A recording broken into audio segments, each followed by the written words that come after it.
Полет номер FB851 на авиокомпания България Air за Лондон Хидроу. Нашият полет до Лондон ще продължи 3 часа и 10 минути.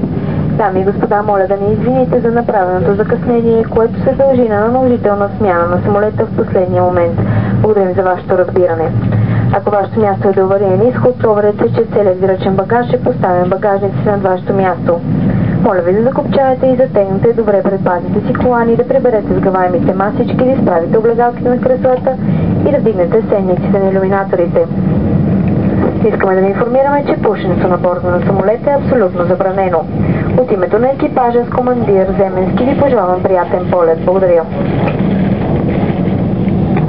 Вашият предпазен колан се закопчава, затяга и откопчава последният начин. Each seat is equipped with a seat belt. Your seat belt fastens, tightens and fastens like this.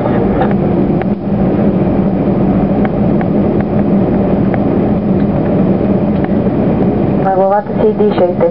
Ако пътувате с деца или с някого, който се нуждава от помощта ви, първо поставете своята маска, а после им помогнете.